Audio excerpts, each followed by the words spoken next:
Сәлеметсіздер ме достар, менің тоқыма тоқып үйренейік каналыма қош келдіңіздер. Алдымен ілмек жинаймыз. Видеода көріп отырғандағыдай міне осылай бізді екі біріктіріп, ортадан жіпті алып, бізге ілмегімізді жинап аламыз. Бірден екі ілмек кетті. Ары қарай өздеріңізге қажетті ілмектер жинағын жинап алсаңыздар болады. 10 жинайсыздар ма, 15 жинайсыздар ма, алғашқы қолдарыңыз үйренгенше осылай ілмекті жинап аласыздар. Қажетті ілмекті жинап болғаннан кейін оң қолыңызға бізіңізді шығарып аласыз.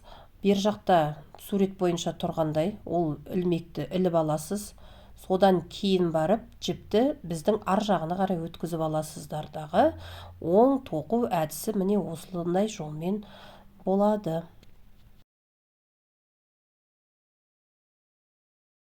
Ал достар, соңғы ілмегіміз міне бітті. Бірінші қатар осымен аяқталды.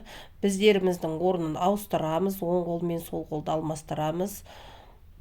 Оң қолымызға бізді алып, тоқитын бізді дәл бағанағы бірінші қатардағыдай бірінші ілмекті іліп аламыз. Жіпті біздің ар жағына шығарамыз да бірінші қатардағыдай екінші қатарды да дәл солай тоқып шығамыз. Міне екінші қатарымыз аяқталды.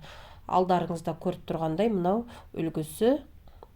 Міне екі шеті ілмекті іліп алғандықтан екі шет әдемі болып шықты. Созылыңқы, жалпақтығы өздеріңізге қажетті көлемде жинасаңыз болады. Екі шеті әдемі шықты. Енді бұл шарфтың ең соңғы қатар біткен кезде ілмектерді екі ілмектен біріктіріп, жіпті өзіңізге қарай жіберіп, осылай тоқып шықсаңыз, қайтадан ілмекті, жаңағы оң қолдағы ілмекті жіберіп отырасыз. Сөйтіп, бұл қатарды жібереміз және аяқтаймыз.